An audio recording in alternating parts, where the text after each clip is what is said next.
10 de la mañana con 7 minutos en toda la República Argentina. Ahí me voy.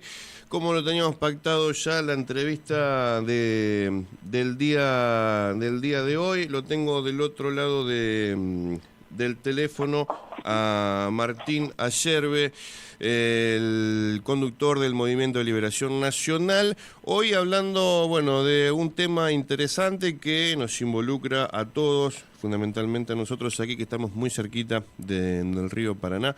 Martín, ¿cómo estás? Bienvenido a Vanguardia nuevamente. Buenos días, ¿cómo están todos? Bien, acá expectantes por la charla de hoy, hablando sobre la internacionalización del Paraná. Sí, desde hace unos 35 años en el proceso de privatizaciones del más grande traidor del peronismo, que es Carlos Menem, se entregó el dominio de la cuenca a la vega Ñandemul, en lo que hace al dragado y al balizamiento de la misma, desplazando al órgano natural de la nación argentina, que es la Dirección Nacional de Vías Navegables, Sí. que es la que lo hizo la actividad desde siempre y además es la propietaria de los bienes de capital con los cuales se realiza la tarea, como el caso de ser la draga Álvar Núñez, que es con la cual se draga. Pero en vez de dragar la Dirección Nacional de Vías Navegables con la draga de su propiedad, se entrega la concesión a Ñandemul y se le entrega la draga a Ñandemul, para que vengan los belgas a usar una draga argentina fabricada en la Argentina por la industria naval argentina, Astilleros Alianza, y operada por argentinos. Entonces, no tiene ninguna fundamentación de tipo técnico esto, porque la draga es argentina, construida en astilleros argentinos, propiedad de la Dirección de Vías Navegables de la Argentina y operada por dragadores argentinos. Entonces, es la internacionalización pura y dura, no es un tema de que no tenemos la tecnología como se dedican a decir los políticos profesionales del oficialismo y de la oposición, que coinciden en la privatización porque todos los gobiernos de Menem para acá la volvieron a privatizar. Claro. Como es el caso ahora recientemente del gobierno de Milei, pero los gobiernos anteriores también la privatizaron, la vía navegable. Y los puertos, que siguen en manos extranjeras, que es territorio extranjero, los puertos argentinos. Y se destruyó la Marina Mercante, ELMA, y bueno, un poco más atrás, en la dictadura de Martínez de Oz, destruyeron la flota fluvial del Estado. Entonces la Argentina no tiene puertos, no tiene grúas, no draga, no tiene dominio de la cuenca, no tiene flota fluvial y no tiene marina mercante de ultramar. Está totalmente a merced de las potencias extranjeras y el régimen de división internacional del trabajo, que es el que determina el orden de la producción interior del país. Porque dominando toda la cadena de valor de la logística, se termina dominando el tipo de producción que la Argentina realiza. Imagínese, pensémoslo de esta manera. Imagínese en un pueblo del interior del país que hay una fábrica metalúrgica. Si esa fábrica no tiene camiones propios, para poder operar depende del flete que le proporcionen otros. Entonces esa fábrica metalúrgica sin logística, como cualquier emprendimiento industrial, al no tener logística propia, se ve subordinada a lo que la logística le reclame. Entonces la logística termina siendo la conducción indirecta de la producción. Claro, sí. Todo lo que llegue, todo lo que salga de esa fábrica depende del movimiento logístico. Bueno, esto está pasando a gran escala con la Argentina.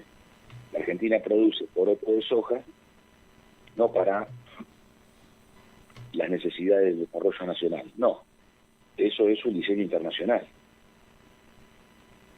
Cuando nosotros, fíjese, dicen, bueno, pero es conveniente porque los mercados externos piden soja y la soja se paga bien. ¿Se paga bien?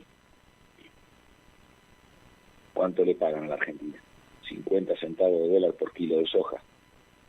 Si nosotros estuviéramos exportando carne refrigerada, estaríamos cobrando $5 el kilo. Pasaríamos de 50 centavos de dólar a $5 el kilo. Pero esto requeriría una política que en mi caso, el año que viene, si Dios lo permite, iré de candidato a diputado nacional por la provincia de Buenos Aires.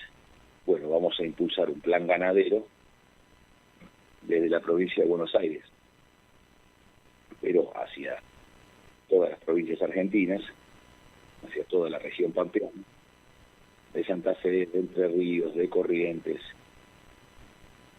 del Chaco, de Córdoba, de Río Negro, de Mendoza, para que nosotros podamos alcanzar los argentinos las 250 millones de cabezas de ganado, multiplicando por 5 el actual stock que está congelado hace 50 años, porque hay una política de destrucción de la ganadería argentina que ya lleva 50 años como parte de la decadencia nacional general del país, ¿no? ¿En cuánto tiempo tenés proyectado que se alcance esa cantidad de cabeza de ganado? Eso depende del ratio de faena, que no debe ser menor al 23%. Claro. Nosotros, si no debe ser superior al 23%. Si nosotros estamos en una faena del 23%, lo que permite esto es aumentar cada 3 años el stock. Una parte se faena para el consumo y otra parte aumenta el stock, se aumentan los vientres. El ratio está en el orden del 23%. Y nosotros tendríamos que llegar en 20 años a 250 millones de cabezas de ganado. Es posible, de realidad, es posible. Bien. En 10 años podríamos duplicar. Uh-huh. En 10 años podríamos duplicar. ¿Podríamos duplicar de qué manera? Bueno, reservando esos vientres y pagando mejor el kilo vivo para que pueda haber un proceso de capitalización del productor. Claro. En todo el país, ¿no? Porque nosotros tenemos que tener una serie de elementos a contemplar para esto. Lo primero es los contratos de arriendo. Uh-huh. Que los contratos de arriendo incorporen la explotación ganadera en no menos del 30% de ese contrato de arriendo. Porque hay que ir sustituyendo el grano por la ganadería. Nosotros tenemos grandes extensiones dedicadas a producir grano, cuando tendríamos que estar haciendo lo que hoy se denomina ganadería regenerativa, que en realidad son términos que se usan ahora de moda, sí, para realizar la ganadería que realizaron nuestros abuelos, la ganadería que realizaba mi abuelo,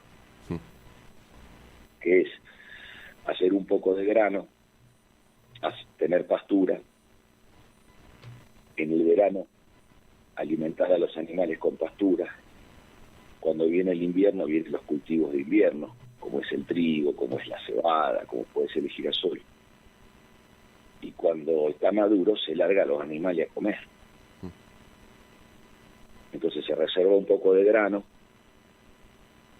para el forraje, para lo que sería el alimento balanceado, porque obviamente en el invierno hay menor disponibilidad de pastura.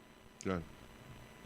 Entonces, pero esto no es una cosa que la hemos inventado ahora, esto fue toda la vida. Sí.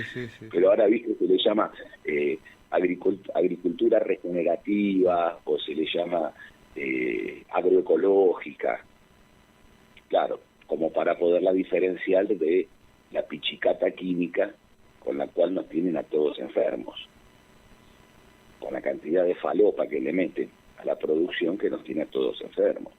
Sí, señor. Hoy se rocía todo, hoy se rocían todos los alimentos, porque para que entren autorizados al mercado central, no puede venir con un bichito, no puede venir con una picadura, no puede venir con nada. Claro, como si eso fuera malo, ¿no?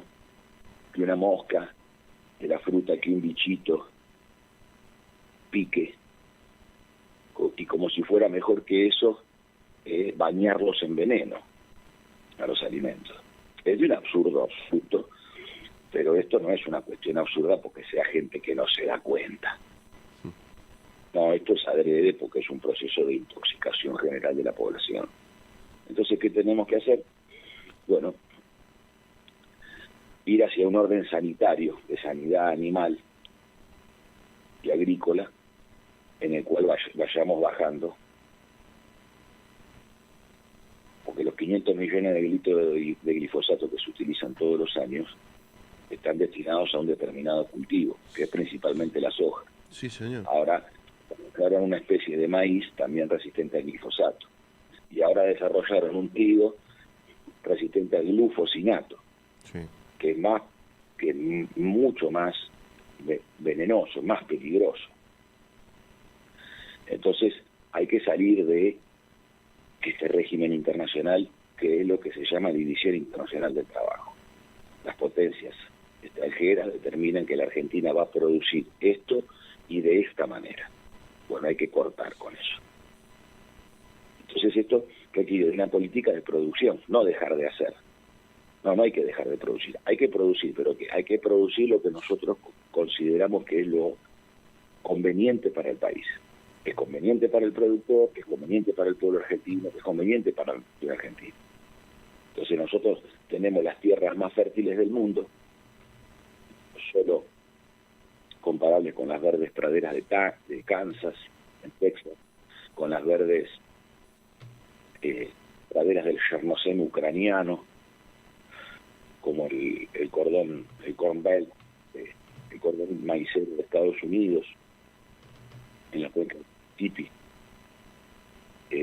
No hay muchos lugares en el mundo que tengan estas capacidades de producción agrícola, no solamente a escala, sino de tamaña cantidad, ¿no? Claro, vos recién me decías de exportar en esta nueva producción de cabeza de ganado, de exportar a $5.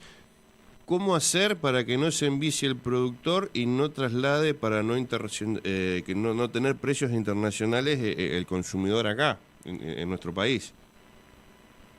Nosotros creemos que hay que cambiar también la concepción y el pensamiento, porque hace demasiados años, 20 años que gobierna el kirchnerismo, que viene planteando una tesis que para nosotros es falsa,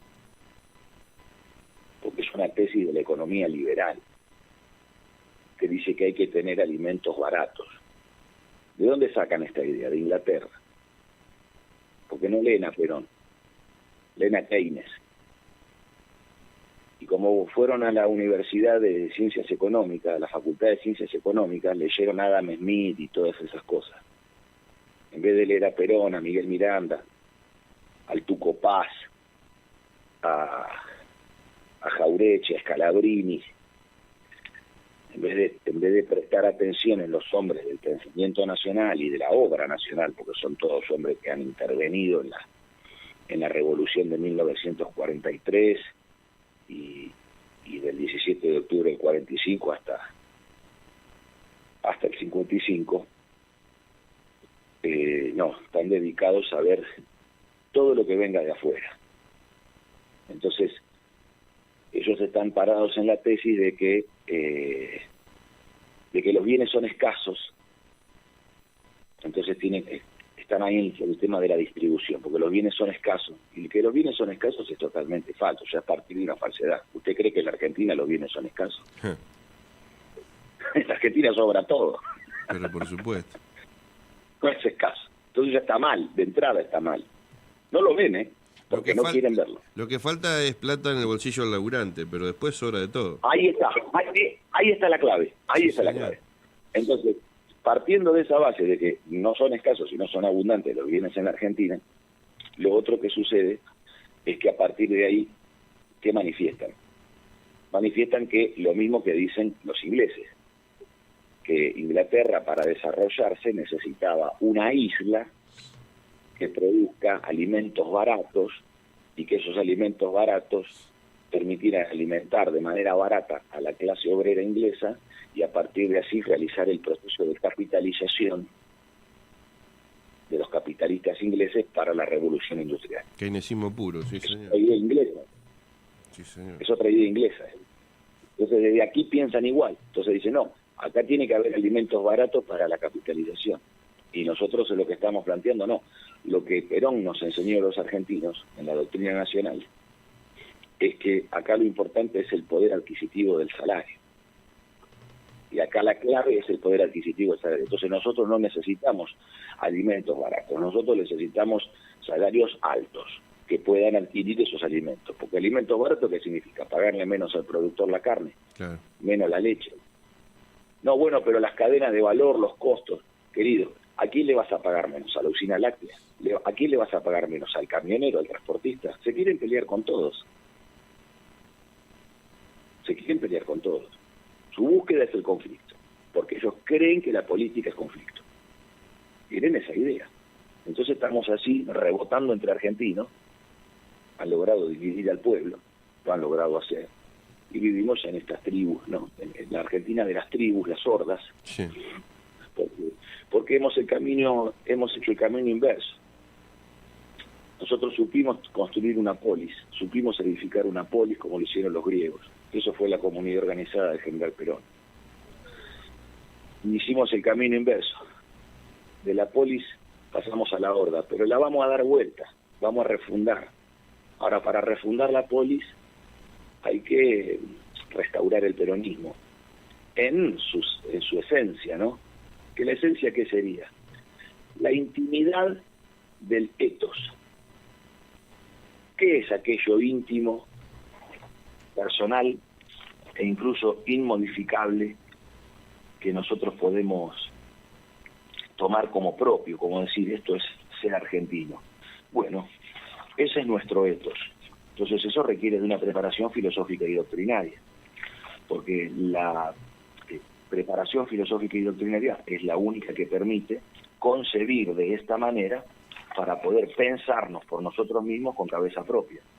Y en el caso de la producción, así como en lo agrícola estamos planteando pasar de ser productores de forraje a volver a ser productores de carne y alimentar con la mejor carne del mundo a los argentinos, a todo el continente iberoamericano de nuestra patria grande y a todas las naciones del mundo que quisieran comerciar con nosotros. Para esto, ¿qué se necesita? Un eslabón estratégico que es la marina mercante.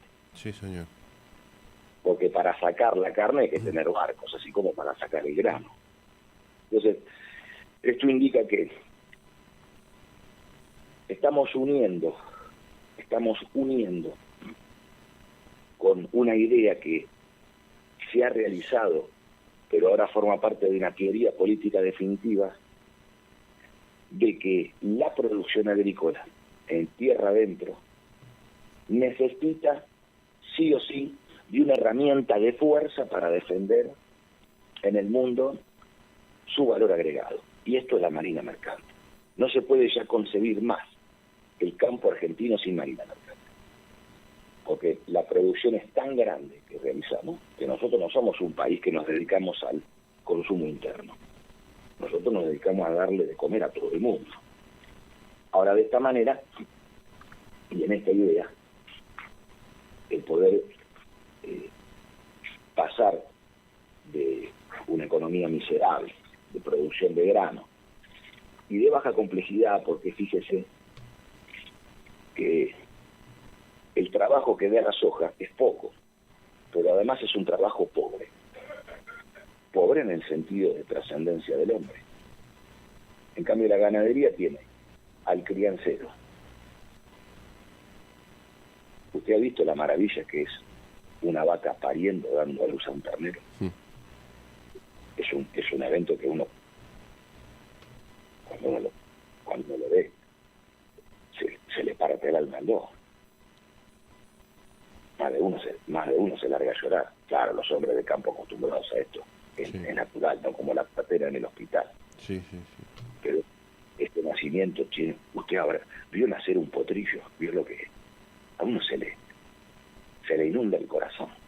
Entonces fíjese, de esa maravilla, a Además, ¿qué requiere? También requiere de quien hace la invernada o el engorde para terminar el animal. Hay un veterinario asociado, hay quien produce las especialidades medicinales para la sanidad animal. Hay también una faena, y a partir de ahí sale la carne, pero también sale el tasajo. Y hacemos con las guampas los mates, o con los vasos del animal, hasta se hacen artesanía. Con el cuero se hace indumentaria, se hacen carteras, se hacen bolsos, se hacen zapatos, camperas, pantalones.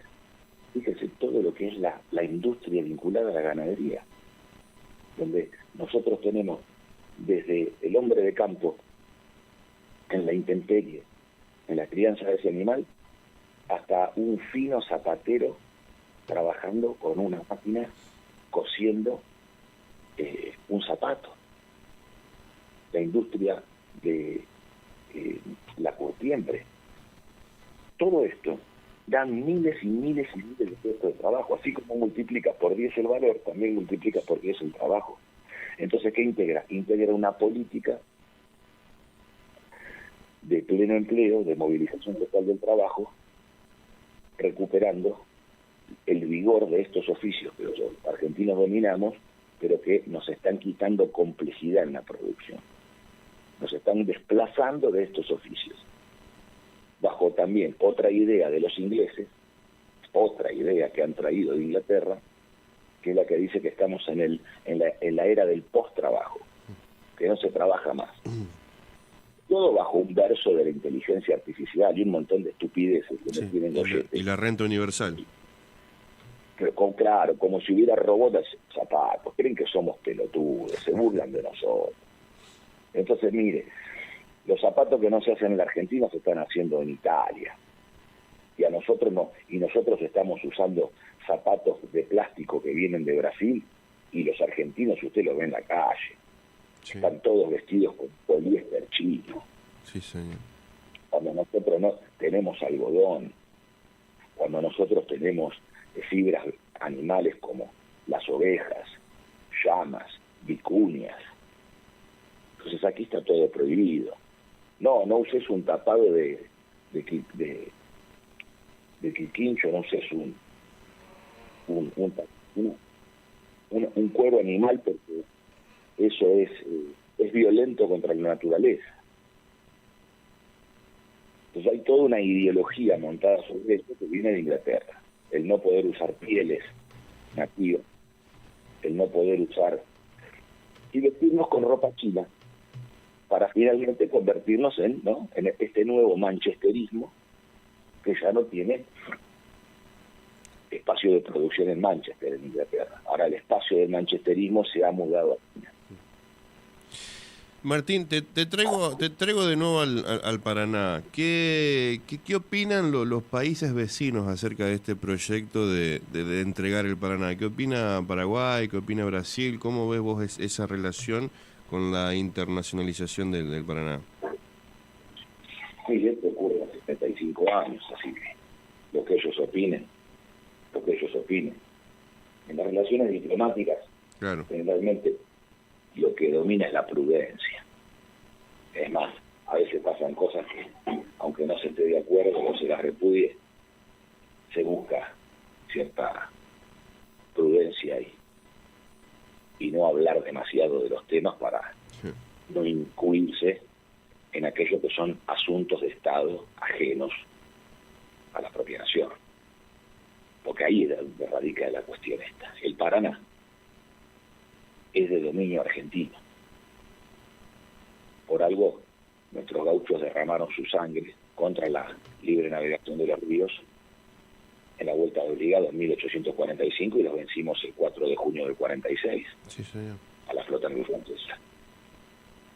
Y bueno, ahí tiene luego la explicación de Urquiza y Caseros, ¿no? Uh-huh. Porque la constitución que viene de Caseros, ¿cuál es? Mientras Urquiza se está planteando, antes de la Constitución hay que pacificar el país y hay que ponernos de acuerdo los argentinos, porque nosotros no creemos en el contractualismo inglés y en el derecho positivo, sino que somos del derecho natural, y creemos en el valor de una palabra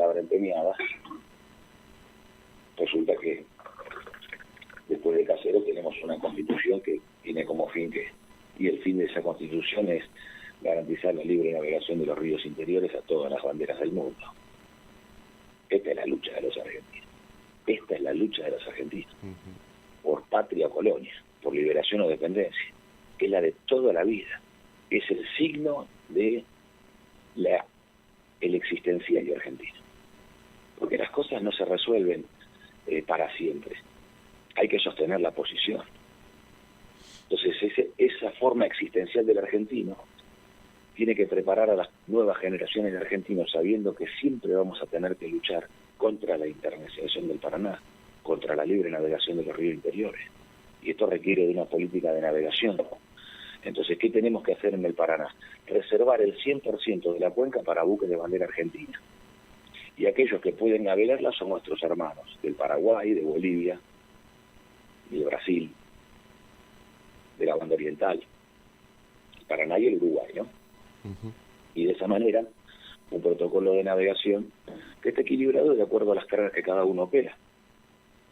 Si el Paraguay produce cerca de 10 millones, 12 millones de toneladas de soja, bueno, es justo que los paraguayos puedan transportar su propia soja.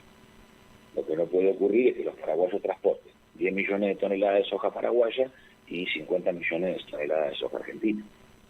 Claro. Porque en realidad tampoco es que lo están transportando los paraguayos.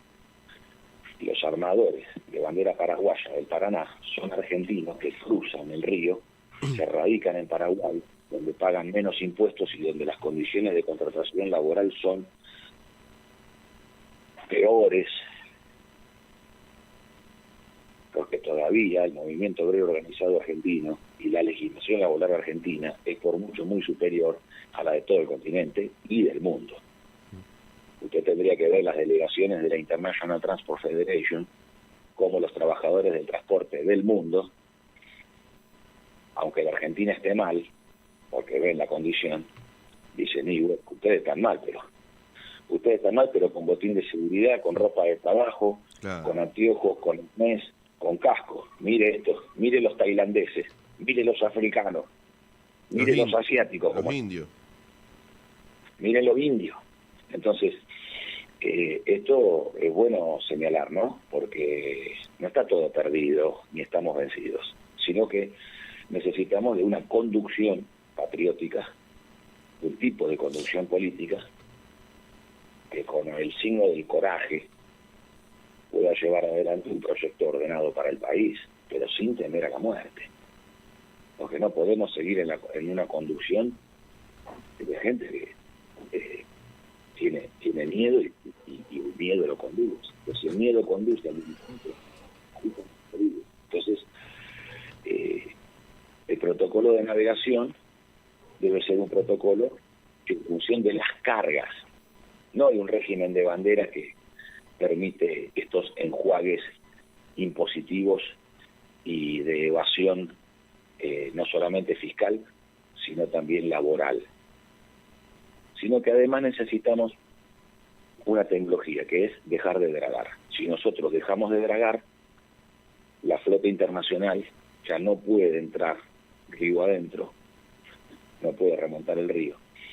Y eso nos permitiría a nosotros, en toda la cuenca del Paraná, sacar la producción con barcazas. Y al sacar la producción con barcazas, reservamos el 100% del flete para nosotros. Claro. Y los atendemos afuera del río. Afuera del río. Los atendemos afuera del río. ¿Y cómo llevamos el grano? Lo llevamos por barcazas y por tren. Miren, el ferrocarril Rosario-Puerto Belgrano es una vertical que baja desde la provincia de Santa Fe hasta el puerto de Bahía Blanca, en el sur bonaerense, y ese ferrocarril son 800 kilómetros de vía férrea que a nosotros nos permitirían ahora, ya mismo, descomprimir el área de la circunvalación de Rosario, donde hoy los camioneros en la cosecha gruesa tienen que estar esperando a veces una semana para descargar. Imagínese el tipo durmiendo una semana en el camión. Sí, nosotros lo vivimos a esto, la congestión. Estamos a 20 kilómetros del comienzo del cordón industrial de Timbúes hacia el sur. Estamos a 20 kilómetros, ruta 11, autopista Rosario-Santa Fe. Todos los días vemos esto en cosecha gruesa. y cómo utilizan al camionero como silo móvil. Lo van Así rotando. es. Sí, señor. Así es.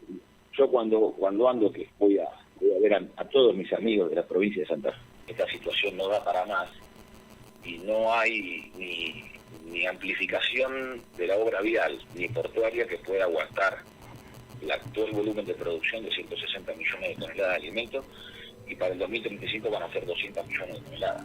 Claro. Esto no tiene resolución al interior del sistema de puertos de Rosario, Puerto San Martín.